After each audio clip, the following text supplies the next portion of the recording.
최호준 교수님 발제 잘 받고 상당 부분 공감을 하고 있는데요. 좀 질문 드리고 싶은 것이 결국에는 이제 시스템을 이용해서 오류를 유도하는 행위. 말하자면은 정보를 선별 왜곡해서 정보를 통제하는 상태에서 사법감리가 제대로 작동할 것이냐에 대한 걱정이 있는데요.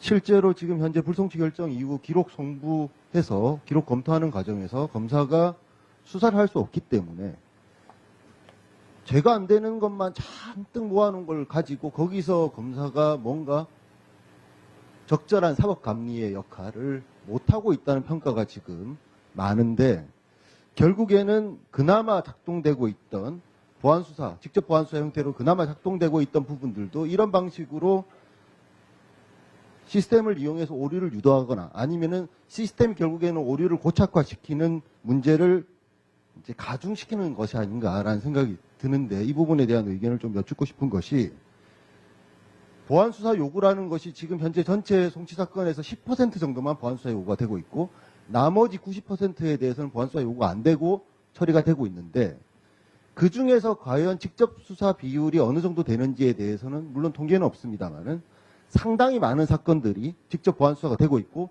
실제 공판 단계에서 보면은 경찰 단계 이후에 검사들이 보안수사한 것들이 상당히 있는데, 이것들이 어쨌든 존재하는 것이고, 제가 느끼기로 실무에서 느끼는 것은 보안수사 요구로 되는 것들도 꽤 많은데, 경찰도 고생하시는데 검사들이 직접 보안하는 것도 굉장히 많은데, 이것들을 다 보안수사 요구로 처리한다라고 하면은 뭐 불가능하지는 않겠습니다만은 어쨌든 상당한 부작용 내지는 상당한 공백이 있는 거 아니냐라는 부분에 대해서 교수님 의견을 한번 듣고 싶습니다.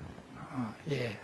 보안수사 필요성을 말씀해 주신 것 같고, 딱 한 분만 더 듣죠. 예. 질문 없으신가요? 예.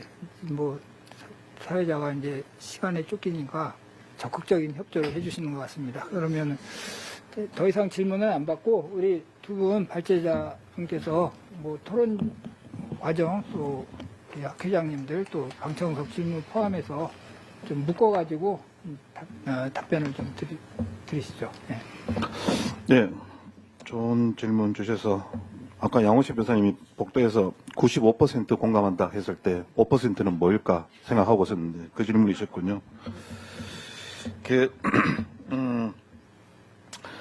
저 역시도 이 보안수사와 관련돼 있어가지고 인지 편향을 가질 수 있을 겁니다. 제가 가지고 있던 경험이 그렇게 충분하지도 않고 읽었던 독서량도 충분하지 않기 때문에, 또 제가 읽었던 책들은 또 물고 하다 보면은 결국은 또 그놈의 알고리즘 때문에 계속 같은 얘기만 반복하다 보면 결국 저도 바이어스가 생길 게 분명할 겁니다. 근데 이제는 조금 다른 건 뭐냐면은, 아까 저는 인지적 충격을 주면은 새로운 대안을 모색할 거다라고 했는데, 아까 홍 교수님은 그렇지 않을 거다라고 말씀하셨고요. 그것도 역시 저는 경험의 문제일 거라고 생각되는데, 확실한 거는 저는 신념을 고수할 생각은 없습니다. 지금 상황에서는 인지적으로 빨리 종결하고 싶습니다. 상황을 빨리 매듭 짓고 싶다는 생각이 더 강하고 있습니다. 하지만 걱정되는 우려는 이겁니다. 목욕물을 버리려고 하다가 애기까지 버리는 게 아닐까. 우리가 이 검찰개혁과 관련해서 수기분리를 이야기했던 것은 인지부서의 수사의 개시와 그리고 무분별한 별건 수사를 통한 확장의 문제였습니다. 일반 형사부 문제는 아니었습니다. 일반 형사부 검사들이 얼마나 고생하고 있는지는 저도 경험 들어봐서 많이 알고 있습니다. 그 킥스에 아까 김 교수님께서 말씀해 준 것처럼 수백 건 올라오면 저도 퇴사할 것 같습니다. 예, 그럼에도 불구하고, 그리고 그 많은 깡치 사건들을 월말마다 버티고 계시면서 처리하시는 노고는 충분히 알고는 있습니다. 그런데 우리가 지금 하고 있는 이야기들이 수사 절차의 개선을 이야기하는 거지, 그리고 수사 절차에서 발생할 수 있는 예상되는 오류를 최소화하자고 서로 간에 이야기하고 있는 거 아니겠습니까? 어느 한쪽의 이야기가 절대적으로 옳다 그러다의 문제는 아닌 것 같습니다. 저는 제안했던 건 뭐냐면은, 원칙적으로 요구로도 가능하겠지만 특별한 비상적 상황에 대해서는 예외적으로 직접 보완을 할 필요성이 있다고 하셨고, 이 부분에 대해 가지고 이윤재 교수님께서는 범위가 너무 넓은 게 아니냐고 하셨고, 오히려 홍진영 교수님은 기록 보안이라든지 또는 오히려 보안 요구를 하게 되면은 지연되는 경우에서는 이걸 또 해야 되지 않느냐라고 또 제안을 해주셨고요. 또 다른 의견이 있을 거라고 생각됩니다. 저는 그 예외적인 상황, 지금 양 변호사께서 말씀해 주신 것처럼 그런 경우도 이거 직접 보완을 해야 되지 않겠느냐라고 한다면은 저 역시도 가능하다면은 서로 간에 논의를 한다면은 가능하지 않을까라는 그 이야기입니다. 간단히 거칠게 말씀드리면 이렇습니다. 누가 하느냐가 왜 중요합니까? 잘 하는 사람이 하면 되지. 그리고 왜 혼자 해야 됩니까? 같이 하면 되는 것이지. 다 범죄자들을 척결하고 억울한 피해자들이 다시 일상적인 평화로 돌아오는 것이 우리 형사사법 시스템의 근본 구조일 텐데 누가 뭘 어떻게 하냐가 왜 중요하느냐. 저는 그거로 답변을 마무리 짓고 싶습니다. 혹시 부족하시면은 식사 자리에 가서 이야기하시죠. 감사합니다.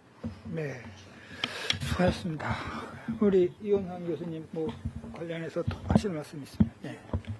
네, 저는 협력 관련해서 아까 그 말했는데 사실 여기서 여러 가지 뭐 영국이나 독일이나 미국이나 예를 들었는데 사실 우리하고는 좀 안 맞는 제도들이고요.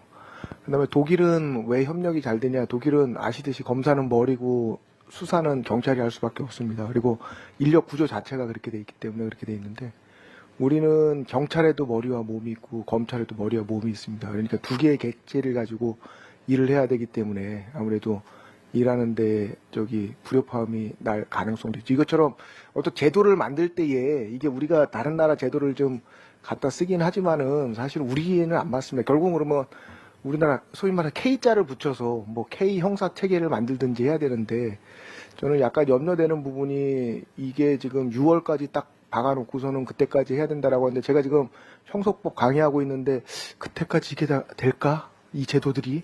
그런 생각이 들거든요. 그런데 오늘 이렇게 논의되어서 나왔던 부분들이, 원화업기는 제발 좀 반영이 됐으면 좋겠다라는 생각을 하게 됩니다. 그냥 단순하게, 검찰 싫으니까는 이름도 없애고, 조직도 없애고, 다 없앨 거야. 뭐, 나중에는 또, 뭐, 경찰이 그 대상이 될 수도 있을 거고요. 이런 거 하지 말고, 제발 좀 논의를 좀 했던 내용들을 가지고 좀 합리적인 제도들이 좀 만들어주면 좋지 않겠나 이렇게 생각을 하게 됩니다. 이상입니다. 예, 답변 충분히 된 것 같고 뭐 이제 좀 미진한 거 있으면 뭐 식사 자리나 여기서 다 계속 이어갔으면 좋을 것 같습니다.